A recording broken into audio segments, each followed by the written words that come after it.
ও গরিবদের সাথে কথা বলাও পছন্দ করত না। ও গরিবদের পছন্দ করত না।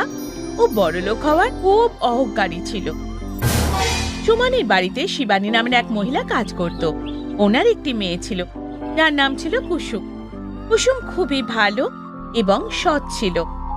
একদিন সুমনের বাড়িতে পার্টি ছিল।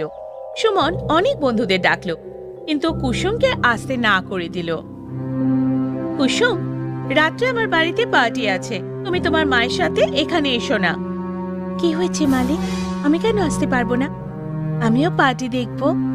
না না, তুমি আসতে পারবে না, কারণ তুমি গরিব, আর আমার পার্টিতে গরিবদের কোনো কাজ নেই।